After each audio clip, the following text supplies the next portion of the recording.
2025 की जो एंट्री हुई वेलकम बीटा जनरेशन से हुई।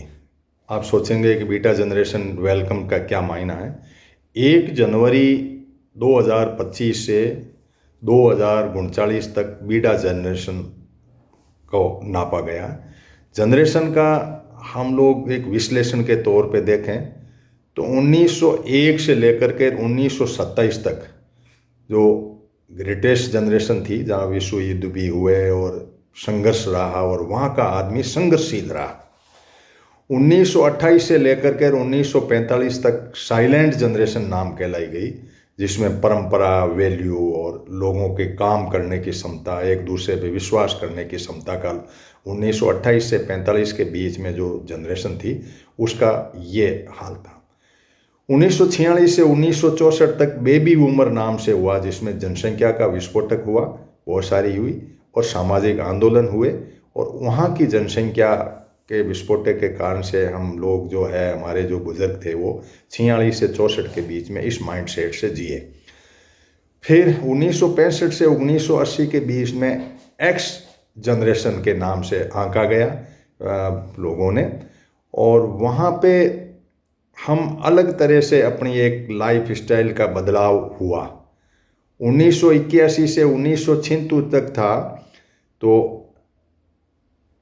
इंटरनेट आया, जिसको कि वाई जनरेशन कहा गया, जहाँ इंटरनेट की एंट्री हुई, मेल भेजना करना, ये छोटे मोटे काम हमारे बीच में आए और उस जनरेशन के अंदर ये कार्रवाई नहीं पैदा हुई।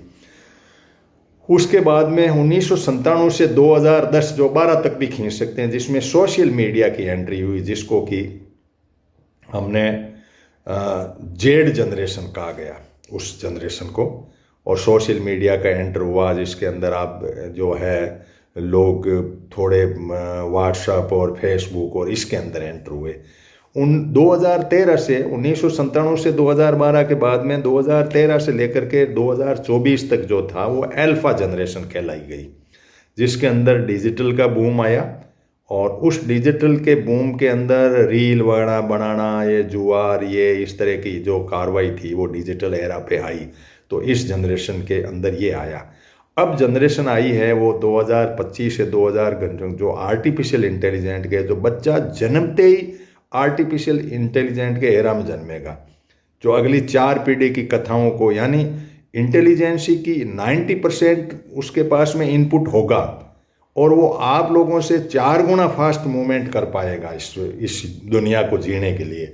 अब हम लोग जो ओल्ड एज लोग हैं, कई बार मैं सोचता हूँ कि कुछ हम छोटी मोटी रूढ़ियों को, परंपराओं को, उनको ढोए रख रहे हैं या उनको करने में पीढ़ियाँ बहुत, जो ये जनरेशन गैप आता है ना, लगभग हर घर में 3 जनरेशन रहती है। एक पोता होता है, दादा होता है, उसके पिताजी होता है, तीनों के बीच में गैप है।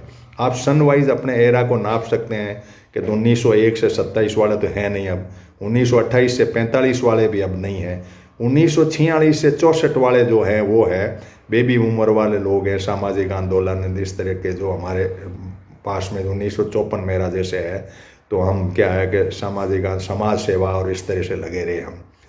अब 1981 से 96 के अंदर इंटरनेट आ गया, तो मेरी मतलब जवानी में, या समझो ये थोड़ा बहुत आया था उस टाइम, और 97 से लेकर के 2010 तक सोशल मीडिया आया। इसने बहुत भारी बदलाव किया, जो ये चुनाव के बदलाव और सोशल मीडिया के अंदर एंट्री हुई और बड़े भारी है, जिसको जेड जनरेशन कहा गया। 13 से 24 के अंदर तो काफ़ी बड़ा बूम आया, लेकिन अब जो आ रहा है वो बहुत ही खतरनाक आर्टिफिशियल इंटेलिजेंट के नाम से आ रहा है। तो जनरेशन का ये जो है जनरेशन गैप के तहत आप अपने आप में समझें और लोगों को उसी माइंड सेट से बात करें, उसी माइंड सेट से उनको करेंगे तो आप पार पड़ेंगे। वरना ये नहीं कि हमारे ज़माने में ये होता था, कोई मायने नहीं रखता। अब छोटी छोटी कथाओं को, छोटे छोटे कामों को, ये आउटडेटेड चीज़ें हो गई। इसलिए इन बातों को समझ करके आप इस जनरेशन गैप के साथ में उसको पाटने की कोशिश करें इस उम्र में, कि आपके एज का जो जनरेशन था वो आपके साथ एडजस्ट करेगा।